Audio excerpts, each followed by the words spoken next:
राजम शरणं प्रपद्ये. अध्याय 19. श्री गुरुचरण समागम. वल्लभेश्वर शर्मा दंपती, सुब्बण्णा शास्त्री आणि मी असे चौघजण श्रीपाद प्रभूंच्या लीलांचं स्मरण करत होतो. त्याच वेळी त्यांच्या घरी एक दूरचा नातेवाईक लिंगण्णा शास्त्री आला. तो वेदशास्त्र पारंगत होता. लिंगण्णा शास्त्री म्हणाला, मी पित्याच्या तर्पणानिमित्त पादगया क्षेत्री पवित्र असलेल्या पिठिकापुरम क्षेत्रात आलो. माझे आजोबा कर्मठ ब्राह्मण होते. ते धनवान असले तरी स्वभावानं मितव्ययी होते. ते शास्त्रात सांगितल्याप्रमाणे संकटात असलेल्या लोकांना काही उपाय सांगून त्यांना आपलेसे करून घेत असत. पितृदेवतांना संतुष्ट करण्यासाठी भाविक लोक 10 प्रकारचं दान यथाशक्ती देत असत. परंतु माझे आजोबा अत्यंत थोड्या पैशात सर्व विधी आटोपून स्वतःचा अधिकाधिक फायदा होईल असं पाहत. त्यांचा व्यवहार ब्राह्मण धर्माला साजेसा नव्हता. काही कालावधीनंतर वार्धक्यानं त्यांचा मृत्यू झाला. माझे वडील सुद्धा माझ्या आजोबांसारखेच होते. कालांतरानं त्यांचा सुद्धा मृत्यू झाला. मी मात्र शास्त्रानुसार आणि माझ्या सामर्थ्यानुसार पितृदेवतांचं श्राद्ध तर्पण आदी कर्म करत असे. आमच्या घरी अकारण होणाऱ्या ग्रहकलहांमुळे माझी मनःशांती नेहमी भंग पावत असे. परमशांत स्वभावाचे माझे आप्तमित्र आमच्या घरात पाऊल टाकताच रौद्र स्वरूप धारण करीत. याच वेळी माझी पत्नी रुसून आपल्या माहेरी गेली. माझा मुलगा, मुलगी, जावई या सर्वांनी माझा पदोपदी अपमान करून जीवन नकोसं केलं होतं. माझं जीवन नरकमय झालं होतं. जीवनात धन असेल तर जीवन जगण्यात आनंद वाटतो, परंतु माझ्याकडे तर धन नव्हतंच, शिवाय ग्रहकलह. या सर्वांना कंटाळून मी आत्महत्या करण्याचा विचार केला. परंतु मरणानंतर पिशाच योनी प्राप्त होण्याची भीती वाटत होती. माझ्या मृत्यूनंतर माझी शास्त्रोक्त पद्धतीनं अंतःक्रिया होणार नाही हे निश्चित होतं. एके दिवशी मी गोशाळेतील सर्व साफसफाईचं काम आटपून जेवायसाठी येऊन बसलो. त्या दिवशी सुनेनं विटलेलं अन्न वाढून दिलं. त्याला वास येत होता. त्यात थोडे किडे सुद्धा दिसले. गोशाळेतील कामानं मी अत्यंत थकून गेलो होतो आणि भुकेनं डोळ्यात आसवं येत होती. माझी स्थिती फारच दयनीय झाली होती. माझे आप्त, सखे, पुत्र, कांता, कन्या हे खरंच माझे आहेत का? हा सारा मायाजाळ तर नाही ना? माझ्या मनात गोंधळ उडाला होता आणि विचारशक्ती कुंठित झाली होती. इतक्यात एका अवधूतानं मला दर्शन दिलं. करुणेचा महाप्रवाह त्याच्या नेत्रातून ओसंडत होता. त्या करुणामूर्तीस पाहून मी लहान बालकासारखा त्याच्याकडे धावत गेलो. ही व्यक्ती माझ्या चिरपरिचयाची असल्यासारखी मला वाटलं. मी त्या अवधूताच्या दिव्य चरणांवर डोकं ठेवून नतमस्तक झालो. ते दिव्य चरण मी हृदयात स्थापित केलं. अवधूतांनी थाळीतील अन्नास स्पर्श करून ते शुद्ध केलं. परंतु ते विटकं अन्न अदृश्य होऊन त्या ठिकाणी हलवा नावाचा गोड पदार्थ आला. त्या थाळीतील थोडा हलवा अवधूतांनी खाल्ला आणि उरलेला मला प्रसाद म्हणून दिला. मी तो अत्यंत आनंदानं खाऊन तृप्तीची ढेकर दिली. त्या प्रसादाच्या सेवनानं माझ्या अंगात नवीन शक्तीचा संचार झाल्यासारखं वाटलं. त्या अवधूतांनी नंतर मला एक पहार दिली आणि ईशान्य दिशेस खोदण्यास सांगितलं. बराच मोठा खड्डा झाला. त्यात 2 कुत्र्यांचे अस्थिपंजर देह दिसले. अवधूतांनी त्या खड्ड्यात तांदळाची पेज टाकायला सांगितलं आणि त्यांच्या आदेशानुसार मी त्यात पेज टाकून तो खड्डा बुजवून टाकला. त्यावर ते अवधूत म्हणाले, तुझी पिशाच बाधेपासून मुक्तता झाली आहे आणि तुझ्या घराची आता स्थलशुद्धी झाली. आता तुला सर्व गोष्टी अनुकूल होतील. पादगयेप्रमाणे महिमा असलेल्या पिठिकापुरम तुला बोलावणं आलं आहे. तू तत्काळ प्रवासाची तयारी कर. बाकी व्यवस्था मी पाहिन. आपण पिठिकापुरम इथं भेटू. अवधूतांच्या आदेशानुसार मी पिठिकापुरमला जाण्यास निघालो. घरी कोणाला सांगितलं नाही. अगदी अंगावरील एका कपड्यानिशी निघालो. थोडं अंतर जाताच सायंकाळ झाली. एका आमराईत मी प्रवेश केला. तेथील यजमान नरसिंहप्पा यांनी माझं यथोचित स्वागत केलं. खाण्यासाठी आंबे आणि इतर गोड फळं दिली. ती खाल्ल्यानं माझी भूक शांत झाली. त्या आमराईच्या यजमानांच्या विनंतीनुसार मी रात्री तिथंच मुक्काम केला. सकाळी स्नान संध्यादी आटोपून मी पुढे जाण्यास निघालो. तेव्हा नरसिंहप्पानं मला आंबे एका वस्त्रात बांधून दिले. अवधूतानं सांगितल्याप्रमाणे माझी खाण्याची आणि राहण्याची उत्तम सोय झाली होती. त्या अवधूताच्या लीलेचं मोठं आश्चर्य वाटत होतं. त्यानंतर नरसिंहप्पा मला म्हणाला, कालपासून माझ्या स्वप्नात एक अवधूत येतो आहे. तो अवधूत मला म्हणाला, तुझ्याकडे उद्या एक सद्ब्राह्मण येईल. त्याचं उत्तम प्रकारे स्वागत करून जाताना त्याला वस्त्रदान आणि दक्षिणा सुद्धा दे. मार्गात खाण्यासाठी त्याला तुझ्या शेतातले आंबे दे. मला पडलेलं स्वप्न आज खरं झालं. तुमची सेवा करण्याची संधी मला भाग्यानं मिळाली आणि तुमचं दर्शन झालं. मी धन्य झालो. या घटनेवरून मला असं नक्की वाटतं की ते अवधूत साधी सुधी व्यक्ती नसून कोणीतरी दिव्य महापुरुष असावा. मी पुढच्या प्रवासास निघालो. नवीन वस्त्र धारण करून वेदस्मरण करत पुढे चाललो असताना मला माझ्या देहात विद्युत प्रवाह जोरात होत असल्याचा अनुभव आला. त्या विद्युत प्रवाहानं मला एक अनामिक सुखाची अनुभूती होत होती. माझ्यासोबत एक वेद पारंगत महापंडित चालत असल्याचा मला भास झाला. तो वेदातील सावित्री मंत्राचा उच्चार करत होता. मी सुद्धा त्यांच्या बरोबर वेद म्हणत होतो. एवढ्यात तो मला म्हणाला, सावित्री वर्णन मुख्य मंत्र आहे. त्रेतायुगापासून भारद्वाज ऋषींनी सावित्री काटक चयन केलं. ते सुद्धा पिठिकापुरम इथंच घडलं. कधीतरी केलेलं विधान आज सत्य होऊन पिठिकापुरम इथं श्री दत्तात्रय प्रभू श्रीपाद श्रीवल्लभांच्या रूपात अवतरित झाले आहेत. वेद हे अपौरुषीय आहेत आणि ईश्वर निर्मित आहे. वेद पठनाचा अधिकार फक्त ब्राह्मणांनाच आहे.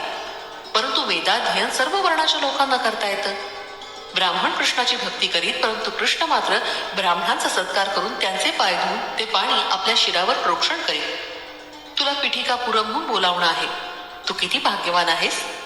तेव्हा मी म्हणालो, अहो महाराज, श्रीपाद श्रीवल्लभ कोण आहेत, त्यांचा महिमा मला वर्णन करून सांगाल काय. अरे बाबा, श्रीपादांचं दर्शन सर्व पापांचं क्षालन करणारं असतं. ते साक्षात दत्तात्रय प्रभू आहेत. त्यांची जन्मभूमी पिठिकापुरम क्षेत्र आहे. पूर्वयुगात ज्या ज्या वेळी धर्माला ग्लानी आली त्या त्यावेळी परमेश्वरांनी पृथ्वीवर मानवी अवतार घेऊन सज्जनांचं रक्षण आणि दुष्टांचं हनन केलं. त्या काळी विष्णू दत्त आणि सुशिला हे एक पुण्यवंत दंपती राहत होते. सुशिला एक साध्वी स्त्री असून आपल्या पातिव्रत्यानं आणि साधना सामर्थ्यानं ती सती अनसूये समान होती. विष्णुदत्त एक अत्यंत विचार आचार संपन्न सच्शील ब्राह्मण होता. त्यानं आपल्या साधनेनं आणि विद्वत्तेनं अत्रि ऋषीप्रमाणे स्थान प्राप्त केलं होतं. या उभय दाम्पत्यांनी सती अनसूया आणि अत्रि मुनींबरोबर तादात्म्य स्थिती प्राप्त करून घेतली होती. ही स्थिती निराकार असून नेत्रांना अगोचर असते. त्याचं वर्णन शब्दांनी नाही करता येत. या स्थितीचा अनुभव मात्र घेता येतो. विष्णुदत्त आणि सुशिला पुढील जन्मात सुमती राणी आणि अप्पळराज शर्मा या रूपात जन्मास आले. त्यांनी केलेल्या तपाचं फलस्वरूपच त्यांना श्रीपाद वल्लभ रूपानं एका दिव्य पुत्राचा लाभ झाला. अप्पळराज हे भारद्वाज पुत्राचे अपस्तंभ शाखेचे कृष्ण यजुर्वेदी ब्राह्मण होते. पूर्वयुगात लाभाद्र नावाचे एक वैश्य मुनी होते. ते श्री मातेच्या वासवी कन्यका अवतारात तिचे पिता भास्कराचार्युलू होते. श्रीपाद श्री वल्लभांच्या अवतारात सुमती महाराणीचे पिता होते. तू पिठिकापुरमला त्या महान पुरुषांचं दर्शन घेऊ शकशील. तुझं उत्तम आदरातिथ्य करून दक्षिणा वस्त्रदान दिलेला शेतकरी पूर्वजन्मात पिठिकापुरम मधील व्यंकटप्पय्या श्रेष्ठी आणि त्याचे वडील सुब्बरामय्या श्रेष्ठी यांच्या घरी सेवक होता. परमपवित्र अशा सुब्बरामय्या श्रेष्ठींच्या घरी सेवा करण्याचं आणि ते पवित्र अन्न ग्रहण केल्याचं फलस्वरूप तो एक वतनदार होऊन सर्व सुखांचा लाभ घेत होता. पिठिकापुरम मधील व्यंकटप्पा श्रेष्ठी नरसिंह वर्मा हे दोघं श्रीपाद प्रभूंना अत्यंत प्रिय होते. त्यांना श्रीपाद प्रभूंच्या वात्सल्य भक्तीचा लाभ झाला होता. कर्मबंधन हे सर्व बंधनात अत्यंत क्लिष्ट बंधन आहे. यज्ञ करताना चुकून जरी पवमान घट फुटला तर यज्ञ करणारा ब्राह्मण शीर फुटून तत्काळ मृत्युमुखी पडतो असं शास्त्र वचन आहे. परंतु सध्याच्या काळात पवमान घट फुटला तरी यज्ञ करणाऱ्या ब्राह्मणास काही होत नाही. याचं कारण काय, असा प्रश्न श्रीपाद प्रभूंना शिष्याने विचारला. तसंच वेदशास्त्रात सांगितलेल्या यज्ञफल स्वरूप शुभ घटना घडतात, परंतु अशुभ घटना मात्र घडत नाही. त्याचं कारण काय. श्रीपाद प्रभू म्हणाले, पुत्रा, सध्याच्या काळात यज्ञ संपन्न करताना विद्युत पदार्थ तितके प्राणघातक नसतात. यज्ञ करणारे पुरोहित उत्तम साधक असावे लागतात. त्यांच्या जवळ योगाग्नी भरपूर प्रमाणात असावा लागतो. त्या अग्नीनं पवमान घटातील विद्युत जळू शकते. महायोगी असणाऱ्या पुरोहितानं शास्त्रविधीपूर्वक यज्ञ केल्यास त्याचं फळ चांगलं मिळून विश्वाचं कल्याण होतं. परंतु असं न घडल्यास यज्ञाची प्रक्रिया घडते, परंतु वेदशास्त्रोक्त फळ मात्र मिळत नाही. यज्ञादी कर्मात देण्यात येणारी दक्षिणा रुपये 16,16,01,116 अशा संख्येतच दिली जाते. यात सुद्धा रहस्य दडलेलं आहे. गोत्र हे पितृसंबंधित असतं. हे सृष्टीच्या अंतापर्यंत बदलत नाही. धर्म हा 7 पुरुषांमध्येच फिरत असतो. सपिंड हे मातेशी संबंधित असतं. विवाहयोग्य मुलगा आणि धन ही 2 उत्तम कर्माची फळं आहेत. स्त्री हे अग्निरूप असते. ती प्रकृतीत आवश्यकच असते. श्रीपाद श्रीवल्लभ अद्वैत मताचे पुरस्कर्ते होते. ते आदिशंकराचार्यांप्रमाणे पक्षपात रहित होते. गुणभेद नसणाऱ्या श्रीपादांना कुलभेद मुळीच नव्हता. आदि आदी शंकराचार्यांनी आपली हेमविद्या सत्वगुणी ब्राह्मणाला न देता रजोगुणी असलेल्या गौड कुळातील लोकांना दिली. शंकराचार्यांना वाटलं हेमविद्या जर ब्राह्मणांना दिली तर ते धनाच्या मोहानं त्यांच्या इष्ट धर्माचं पालन करणार नाही. शंकराचार्यांप्रमाणेच श्रीपाद प्रभूंनी जाती वर्ण मत वय यांचा भेदभाव न करता प्रत्येकाच्या योग्यतेनुसार अनुग्रह दिला. पृथ्वी, आग, तेज, वायू आणि आकाश ही पंचमहाभूत आणि मन बुद्धी अहंकार ही अष्टधा प्रकृती जड स्वरूप आहे. एक हे चित्र प्रकृतीचं प्रतीक आहे. 2 पासून 10 पर्यंत असलेल्या 8 संख्या जड प्रकृतीच्या द्योतक आहेत. 0 हे ब्रह्मतत्वाचं दिग्दर्शक आहे. 9 या संख्येत पूर्ण पृथ्वीच्या कार्यकलापाचं रहस्य दडलेलं आहे. श्रीपाद श्रीवल्लभ हसून म्हणत 2 चौपाती देवलक्ष्मी आणि 2 पोळ्यांसाठी भिक्षा मागत असत. हे 2, 4, 9, 8 या संख्येचं प्रतीक आहे. स्वामीच्या बोलण्यात नाना अर्थ दिसून येत. सृष्टीतील सर्व द्वंद्वाचं 2 हे प्रतीक, देहाचं स्थूल सूक्ष्म कारण आणि महाकारण अशी 4 प्रतीक. ब्रह्मतत्व हे कधीच बदलत नाही. ते 9 या संख्येचं द्योतक आहे आणि महामाया ही 8 या संख्येनं दर्शवली जाते. श्रीपाद श्रीवल्लभ अर्धनारी नटेश्वर आहे. श्रीपाद श्रीवल्लभांचं विराट रूप. मी ब्रहशिला नगरातील पेनुकोंडा नावाचा रहिवासी आहे. माझं नाव गणपती शास्त्री असून मी वेदध्ययन करण्यासाठी वायसपूर म्हणजे काकीनाडा गावात आलो. गुरूंची सेवा करीत मी वेदध्ययन करीत असे. माझ्या गुरुदेवांच्या घराजवळ त्यांची शेती होती. गाई वासरं होती. मी गाई वासरांना चरण्यासाठी रानात घेऊन जात असे. तसंच त्यांचं दूध काढून त्यांचं वाटप करण्याचं काम सुद्धा आनंदानं करत असे. एके दिवशी मी गायींना घेऊन गेलो असताना मला 10 वर्षाचा एक अत्यंत तेजस्वी बालक दिसला. तो आमच्या शेतात आला. त्याच्या गळ्यातलं जानवं पाहून तो ब्राह्मणच असावा असा दृढ विश्वास वाटला. मी त्याला म्हटलं, तुझ्या गळ्यात जानवं दिसतं, तू कोण आहेस? त्यावर तो बालक म्हणाला, मीच आहे. सृष्टीतील सारी तत्व माझ्यातच सामावली आहे. सर्वांना आधारभूत असणारा तो मीच आहे. माझ्यातील ब्राह्मणांची लक्षणं पाहून मला ब्राह्मण समजलास ते काही चूक नाही, परंतु तेच काही सर्व सत्य नाही. माझ्यातील क्षत्रियांची लक्षणं पाहून मला कोणी क्षत्रिय समजल्यास ते खोटं नाही, परंतु तेही पूर्ण सत्य नाही. माझ्यातील वैश्य लक्षणं पाहून जर मला कोणी वैश्य समजल्यास तेही असत्य नाही, परंतु ते पूर्ण सत्यही नाही. माझ्यातील शूद्राची लक्षणं पाहून मला कोणी शूद्र समजल्यास ते खोटं नाही, परंतु ते पूर्ण सत्य नाही. तू मला चांडाळ समजलास तरी ते अयोग्य नाही, परंतु तेही संपूर्ण सत्य नाही. मी सर्व सीमांच्या पलीकडे आहे, अतीत आहे. सत्य किंवा असत्य असणाऱ्या प्रत्येक विषयापासून मी अतीत आहे, परंतु त्यांचा आधारभूत सुद्धा आहे. मी परमसत्य आहे. ते अवधूतांना ज्ञात आहे. माझा धर्म हा परमधर्म आहे. तो सर्व धर्माच्या अतीत आहे आणि त्याचा आधार सुद्धा आहे. हेच माझं परमप्रिय तत्व आहे. सृष्टीतील जीवात असणाऱ्या प्रेमतत्वापेक्षा हे सुमधुर आहे एवढंच नव्हे तर ते सर्वांचा आधार आहे. तू आणि मी पुरुष असलो तरी स्त्रियांप्रमाणे वर्तन करतो. स्त्री असली तरी ती पुरुषांप्रमाणे वर्तन करते. अर्धनारी नटेश्वर या 2 रूपांनी एकत्र असलेला मी मन वाचेस अगोचर असून दिव्यानंद तत्व मीच आहे. इतक्या विलक्षण अशा रूपानं युक्त असलेल्या मला तू कसा ओळखशील? त्या गुराख्यानं असं सांगताच माझ्या अंगात कापरं भरलं. माझ्या मनस्थितीची कल्पना येऊन तो दिव्य गुराखी म्हणाला, आताच मी शनिदेवांशी बोललो. मी या गणपती शास्त्रीस चित्र विचित्र बंधनाने बांधून त्यास त्रास दिला. त्यावेळी तो मला बंधनातून मुक्त करण्यासाठी विनवू लागला. त्यावर मी म्हणालो, मी याचं कर्मफळ गायीच्या दुधाच्या रूपात ग्रहण केलं. तू अशा बंधनात पडू नकोस. ते ऐकून माझ्या अंगात कापरं भरलं. माझ्या पत्रिकेत या काळात माझी दयनीय स्थिती दाखवली होती. मी काही बोलण्याच्या स्थितीत नसताना तो गुराखी एका गायीजवळ जाऊन म्हणाला, हे गायत्री, मला खूप भूक लागलीये, दूध देशील का? त्या गोमातेनं पोकारार्थी मान हलवली आणि तिच्या स्तनातून उष्ण दुधाच्या धारा वाहू लागल्या. त्या गुराख्यानं पोटभर दूध प्यायलं. आश्चर्याची गोष्ट अशी की ती गाय वांज होती, तरी तिनं त्या गुराख्यास दूध दिलं. तो गुराखी तृप्त होऊन एका आंब्याच्या झाडाखाली बसला. मी त्याच्याकडे पुन्हा एकदा पाहिलं. त्या गुराख्याबरोबर एक 10 वर्षाची शेतकऱ्याची कन्या होती. दिसायला दोघं सुंदर होते. त्यांचं विनोदी संभाषण सारखं ऐकावंसं वाटते. त्यांचे बोलताना होणारे हावभाव नयनरम्य होते. तेवढ्यात व्यंकटप्पय्या श्रेष्ठी त्यांच्या घोडागाडीतून उतरले. त्यांच्याबरोबर एक 10 वर्षाचा तेजस्वी बालक होता. तो श्रीपाद श्रीवल्लभ असल्याचं मला नंतर समजलं. माझ्या गुरुदेवांना ही भूमी व्यंकटप्पा श्रेष्ठींच्या वडिलांच्या स्मृतीप्रित्यर्थ त्यांनी दान दिली होती. त्या भूमीस लागूनच त्यांचं एक विस्तीर्ण शेत होतं.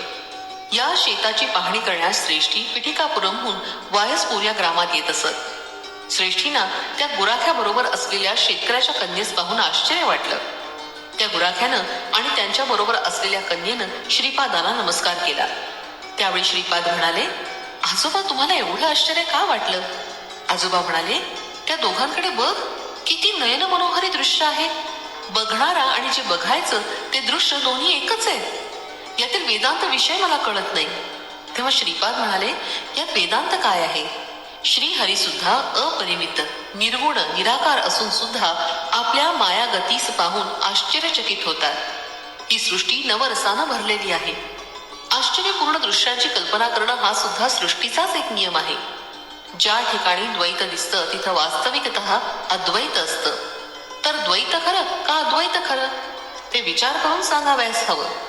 त्या गुराख्याला आणि शेतकऱ्याच्या मुलीला ही सर्व श्रीपाद प्रभूंचीच माया तर नसेल ना, अशी शंका आली. श्रेष्ठींच्या हनुवटीला हलकासा स्पर्श करून श्रीपाद म्हणाले, आजोबा, तुम्हाला शंका कशाची येते? जोपर्यंत तुमच्या घरातील लोक मला विसरणार नाहीत तोपर्यंत माझा सर्व शक्तीसहित अदृश्य रूपानं तुमच्या घरी वास राहील. तुमच्या घरी माझ्या पावलांचे आवाज प्रत्येक साधकास नेहमी ऐकू येतील. अनघादेवी बरोबर असलेले दत्त स्वरूप अर्धनारी नटेश्वर रूपात आहेत, परंतु ते आपणास दिसत नाहीत. तेच तुम्हास श्रीपाद श्रीवल्लभ रूपात समक्ष दिसतात. मी सुमती मातेचा प्रथम पुत्र आहे.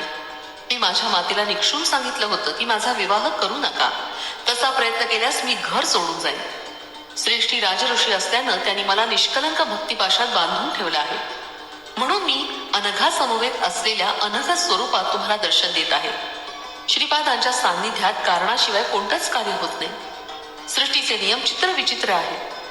कर्म आणि कर्मांची फळं यांची संभावना देशकाल परत्वे ठरत असते. सर्व भक्तगणांना माझ्या आचरणानं, माझ्या लीलेनं, माझ्या महिम्यानं ज्ञानबोध करणं हा सुद्धा माझ्या अवतार कार्याचाच एक भाग आहे.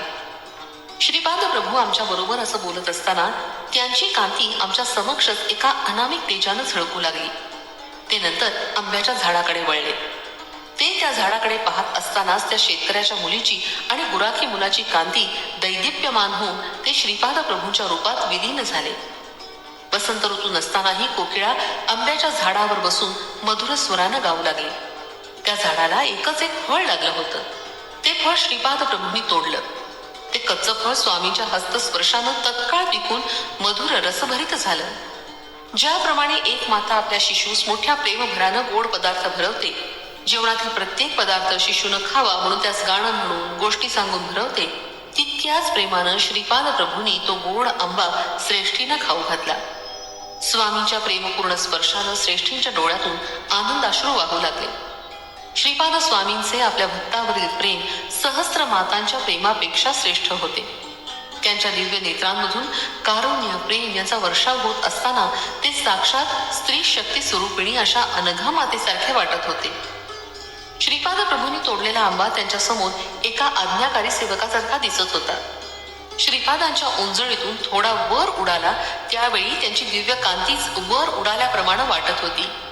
यावेळी श्रीपाद प्रभू म्हणाले, बी अगोदर असते का झाड अगोदर येतं असा निष्कारण वितंडवाद करत लोक बसतात. या दोघांच्याही अगोदर एक शक्ती असते, ती म्हणजे ईश्वर. त्याच्या संकल्पानुसार बी पासून झाड किंवा झाडापासून बी निर्माण होत असते. त्याच्या अमोघ अशा संकल्पांची कल्पनाच कोणी करू शकणार नाही. मालिन्यानं उदासीन झालेल्या जीवास परमात्मा आपल्याकडे बोलावित असतो. मालिन्यरहित जीव त्या ईश्वरी शक्तीस थांबवून ठेवतो. परमात्म्यात विलीन झालेला जीवात्मा सुपीक जमिनीत पेरलेल्या बी प्रमाणे असतो. अशा जीवात्म्याला सृष्टीचक्रात येण्यापासून कोणी अडवू शकत नाही. परमेश्वराच्या इच्छेनुसार त्याला शरण आलेले जीव कारण देह घेऊन पुनर्जन्म घेतात आणि दैवी कार्य संपन्न करतात. हे कार्य झाल्यावर ते पुनरपी परमात्मा स्वरूपात विलीन होतात. असे हे जीव परमात्म्याच्या अत्यंत समीप राहून अत्युच्च आनंदाचा लाभ घेतात. जीवात्मा आणि परमात्मा यात भेदभाव करणारे जीव सुद्धा कारणदेह प्राप्त करून दैवी कार्य संपन्न करतात, परंतु त्यांच्या स्थितीत बदल होत नाही. द्वैत, विशिष्ट अद्वैत किंवा अद्वैत स्थिती मानणाऱ्या लोकांची एखादी मनोकामना पूर्ण होते. त्यामुळे सर्वसामान्य लोकांना द्वैत श्रेष्ठ का विशिष्ट अद्वैत श्रेष्ठ का अद्वैत श्रेष्ठ असा संभ्रम पडतो. सृष्टी, स्थिती आणि लय या क्रिया प्रतिक्षणी घडतच असतात. ब्रह्मा, विष्णू आणि महेश हे तिघ आपापल्या कल्पांतात अव्यक्त स्वरूपात असतात. ते परमेश्वराच्या महासंकल्पास अनुसरून व्यक्त साकार रूपातून नवीन स्वरूपात निर्माण केलेल्या ब्रह्मांडात सृष्टीची उत्पत्ती करतात. जीवांना आपापल्या संस्कार आणि योग्यतेनुसार विश्वपालनाच्या कार्यात हातभार लावावा लागतो. या कार्यात त्यांना दैवी शक्तींची मदत होत असते. या दैवी शक्तींना विरोध करणाऱ्या अनेक राक्षसी शक्ती सुद्धा असतात. यवन लोक सगुण रूपात असलेल्या निराकार देवाला अल्लाह असं संबोधतात, तर ईसाई लोक त्यालाच येशू असं संबोधतात. संबोधन कोणत्याही नावानं केलं तरी सर्वांमध्ये एकच आदरणीय, प्रेमळ, करुणायुक्त असं दिव्य चैतन्य प्रवाहित होत असतं. सर्व धर्मात, सर्व मतात, सर्व सिद्धांतात स्वयंप्रकाशानं चमकणारं मूळ तत्व मीच आहे. प्रत्येक जीवाच्या इच्छा, आकांक्षा यांना अनुसरून त्या मार्गानं त्या स्थितीला अनुसरून चालवणारा मीच आहे. मी सर्व तंत्रांमध्ये स्वतंत्र असल्यानं मला साध्य अथवा असाध्य असं कोणतंच विधान नाही. सर्व देवदेवतांच्या स्वरूपात अंतर्हित जाज्वल्यानं प्रकाशित होणारा मीच आहे. त्यामुळं त्या स्वरूपाद्वारे पूजा, स्तोत्र या सर्व उपचारांचा स्वीकार करणारा मीच आहे. सर्वांना बोध करणारा मीच आहे. कलिपुरुष अंतर्धान पावल्यावर सर्व मतातील सार असलेला सनातन धर्म म्हणजे माझंच स्वरूप आहे असं ज्ञान उदयास येईल. त्यावेळी साधक बहिर्मुखानं किंवा अंतर्मुखानं माझं सदैव दर्शन घेतील. त्यांच्याशी प्रेमळपणे संवाद साधणारा मीच आहे. वेदांतात सुद्धा प्रथम सत्य, नंतर ज्ञान आणि त्यानंतर ब्रह्म असं वर्णन आहे. मीच तिन्ही सत्य, ज्ञान आणि ब्रह्मस्वरूप आहे. नास्तिकांना देव नाही असं सांगणारा मीच आहे. आस्तिकांना देव आहे याची साक्षही मीच देतो. समस्त गुरु स्वरूप माझंच आहे. सत्यलोक, सत्यनाम, गोलोक, महाशून्यातील समस्त साधना स्थितीत स्वयंप्रकाशित प्रकाशमान असा मीच आहे. जो साधक माझी निर्मल भाव भक्तीनं आराधना करतो, जीवनाचा सारा भार माझ्यावर सोपवून मला अनन्य भावानं शरण येतो, त्याचा योगक्षेम मी नेहमीच चालवतो. मी श्रीपाद आहे. मी श्री वल्लभ आहे. आजोबा तेव्हाचा अतिप्राचीन असा योगी अत्री अनसुयानंद आज श्रीपाद श्रीवल्लभ आहे. भारद्वाज मुनींना दिलेल्या वचनानुसार मी पिठिकापुरम या क्षेत्री अवतार घेतलाय. श्री व्यंकटप्पा या श्रेष्ठी यांच्या नेत्रातून आनंदाश्रूंचा पूर ओसांडून वाहू लागला. त्यांनी श्रीपाद प्रभूंना गाढ आलिंगन दिलं. त्यांना झालेल्या आत्मानुभूतीचं वर्णन शब्दांकित करणं केवळ अशक्य होतं. थोडा वेळ थांबल्यावर ते सहज स्थितीत आले आणि श्रीपादाला म्हणाले, अरे बाळा श्रीपादा, आमच्या वंशावर तुझी अशीच कृपा असू दे. आमच्या सर्व गोत्रजांवर तुझा अनुग्रह असू दे. आमच्या आर्य वैश्य कुळावर तुझी छत्रछाया सर्वदा असू दे. त्यावर श्रीपाद प्रभू म्हणाले, तथास्तु. ब्राह्मणाला 1 वर मागण्याचा अधिकार आहे, क्षत्रियांना 2 वर मागण्याचा, वैश्यांना 3 वर मागण्याचा, तर शूद्रांना 4 वर मागण्याचा अधिकार आहे. 33 कोटी देवांच्या साक्षीनं मी वरदान करत आहे. बापनाचार्यूंच्या घरात ज्या ठिकाणी माझा जन्म झाला त्या ठिकाणी श्रीपाद श्रीवल्लभ महासंस्थान उभारलं जाईल. हे महासंस्थान तुमच्या घरापासून 33 पावलांच्या अंतरावर असेल. तसंच ते श्री बापनाचार्यू व श्री नरसिंह वर्मा यांच्या घरापासून सुद्धा 33 पावलांच्या अंतरावरच असेल. तुमच्या वंशातील 33व्या पिढीतील व्यक्तीस निमित्त मात्र करून माझ्या संस्थानाची निर्मिती करून सर्व व्यवस्था मीच पाहणार आहे. तुमच्या वंशातील मार्कंडेय नावाच्या महापुरुषास या संबंधी मी आदेश देणार आहे. तो असा की त्यानं गुरुवारी मध्यान्ह काळी कोणत्याही एका रूपात येऊन मला नैवेद्यासाठी केलेल्या पदार्थाचा थोडा भाग स्वीकारावा. यामुळे मार्कंडेय गोत्रात जन्मलेल्या सर्वांवर माझा सदोदित अभयहस्त राहील. त्यांची सदैव उन्नती होत राहील. तो सांगितल्याप्रमाणे आर्यवंशावर सर्वदा माझी कृपादृष्टी राहील. आर्यवंशीयांना राज्याधिकार मिळतील. भविष्यात आर्यवंशी भारताचा राजा होईल आणि विधी लिखितानुसार तो पिठिकापुरमला येईल. त्याला माझा अनुग्रह प्राप्त होईल. नेपाळ राज्यातून असंख्य भक्तगण पिठिकापुरमला माझ्या दर्शनासाठी येतील. हे माझं वक्तव्य काळ्या दगडावरील रेघेप्रमाणे आहे. सृष्टीतील कोणताही प्राणी त्याला असत्य ठरवू शकणार नाही. आजोबा, कालांतरानं माझ्या या जन्मभूमीवर बरीच परिवर्तनं घडतील. या स्थानाच्या नूतनीकरणात भूमीतून मृण्मयी पात्र मिळेल. पीठिकापुरम या क्षेत्री निर्माण होणाऱ्या महासंस्थानाच्या देवकार्याला धनसेवा करण्याचं भाग्य केवळ पूर्व सुकृतानंच लाभतं. आर्यवंश कुलातील एखाद्या भाग्यवान व्यक्तीलाच धनसहाय्य करण्याचं महाभाग्य लाभणार आहे. त्याच्याकडून हे देवकार्य घडून येणार आहे. अविश्वासू अहंकारी लोक प्रत्येक वेळी तुला मदत मागून तुला महत्व देतील. माझं चरित्र पारायण करणाऱ्यांना अभिष्ट सिद्धी प्राप्त होतील. पीठिकापुरम या क्षेत्रातील माझ्या संस्थानाशी संबंधित कोणत्याही सत्कार्यात सहभागी होणाऱ्या भक्तांना मी सर्व बंधनातून मुक्त करेन. पीठिकापुरम क्षेत्री माझ्या चित्रा या जन्म नक्षत्रावर जो श्रद्धेनं माझी अर्चना करेल त्याला मी ऋणबंधनातून मुक्त करेन. कुमारिकांना सुयोग्य वर मिळून त्यांचे विवाह संपन्न होतील असा माझा आशीर्वाद आहे. भूत प्रेत पिशाचादी अदृश्य शक्तीपासून झालेल्या व्यथा मी दूर करेन. श्रावण शुद्ध पौर्णिमेस माझी बहीण वासवी कन्यका हिनं मला राखी बांधली. तो पुण्य दिवस आहे. या दिवशी पीठिकापुरम क्षेत्रात माझ्या सान्निध्यात जो साधक येईल त्याच्या भाग्यात चित्रगुप्ताकडून महापुण्य लिहिलं जाईल. या सर्वांना मी स्वतः प्रमाण आहे. माझ्या लीला स्वयंप्रमाण आहेत. सूर्यानं सूर्याची साक्ष कशी द्यावी? श्रीपाद प्रभूंच्या या वक्तव्यानं सारे जण अत्यंत भारावून गेले. त्यांच्या लीलांचं वर्णन करणं महाकठीण आहे. दुसऱ्या दिवशी मी, वल्लभेश्वर शर्मा दंपती, सुब्बण्णा शास्त्री, लिंगण्णा शास्त्री श्रीपाद प्रभूंच्या दर्शनासाठी कुरुगड्डीला निघालो. श्रीपादांनी आम्हाला पुन्हा एकदा आशीर्वाद दिला आणि सुहास्य वदनानं ते म्हणाले, आहा, काय ही चर्चा रंगली. श्रीपाद श्रीवल्लभ संस्थानाचं वर्णन करण्यात खूप वेळ गेला. मल्हादी यांचं ऋण, व्यंकटप्पय्या यांचे ऋण, श्रेष्ठी यांचे ऋण, तसंच वत्सबाई यांचे ऋण कधीच फेडता येणार नाही असं सांगून स्वामींनी मौन मुद्रा धारण केली. श्रीपाद श्रीवल्लभांचा जय जयकार असो. फलश्रुती मानसिक क्लेश निवारण.